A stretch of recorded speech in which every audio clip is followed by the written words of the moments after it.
Hi, Amy. So I know that you are pretty connected with staying in touch with people. And I saw on your Instagram today that you were having a really rough time. And I thought to myself, this is a girl that has made America fall over laughing. And I know for sure for me that you have had tears coming out of my eyes. And so if I can give an ounce of that back to you right now, that would be my hope. So I'm an IVF mom. I did IVF about 4 years ago. My son's going to be 3 in March.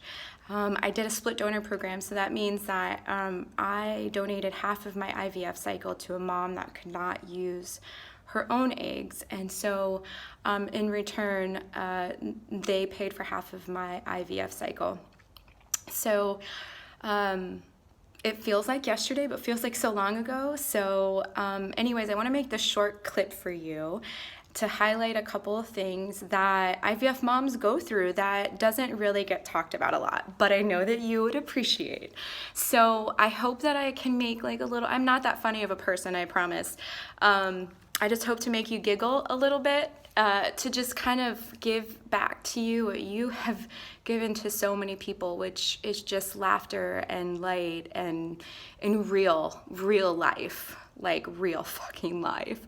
So first thing is what you're probably going through right this minute is counting the egg follicles that you are taking shots in your belly for.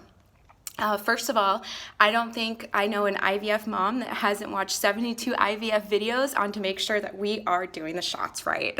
I mean, I must have watched like, honey, are you doing this right? Like, are you sure do we put it in the freezer? Do we not? Oh shit, did I just fuck up my medication? So you're constantly second guessing yourself the whole way.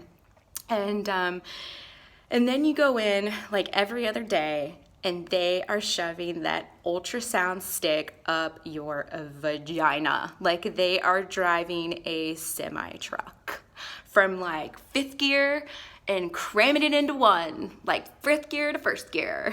And it is awful. And it's not like you can go around telling people when your friends are trying to be supportive and loving, and they're like, how'd your appointment go, honey? And you're like, well, imagine a pap smear times 100. It's awful. Oh, so you are in the thick of it and you're almost there. So I hope that some of this just makes you laugh, makes you giggle,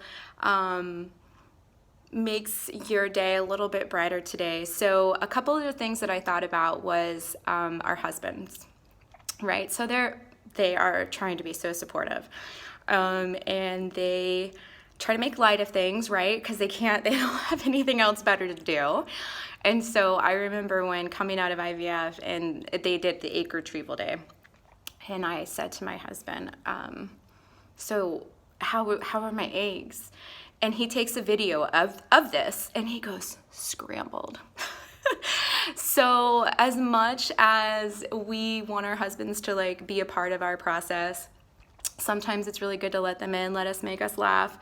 Some of the other things that I was thinking about is like I always thought to myself, like, well, I'm very open about IVF. So I have a lot of moms who reach out to me, or like people who want to be moms and who are going through IVF. And I've been talking to a lot of moms lately, and it's felt really good because I can like kind of share these funny moments, because it can feel really heavy when you're going through it, or when you've just been told that, so you aren't gonna make babies and we're gonna have to do it for you. And so it's like almost devastating.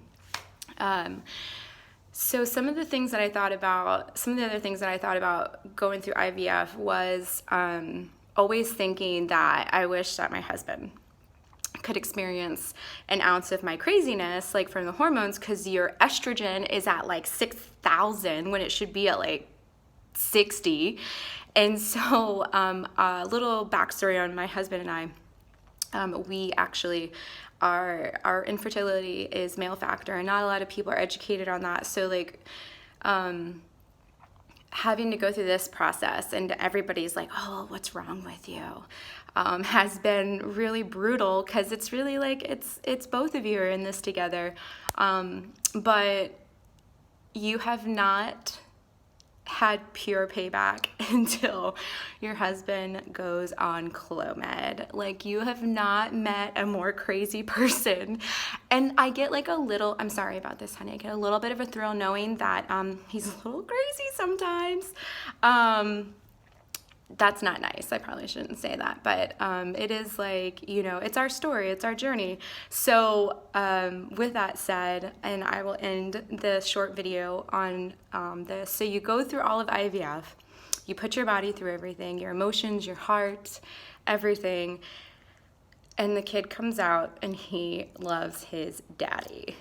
And he is all daddy. Like, looks at me at 3 years old and goes, "Daddy, come here." I'm like, "No, I'm mommy." When daddy leaves the room, it's full-blown temper tantrum. When mommy leaves the room, it's "Bye, mommy, see you later."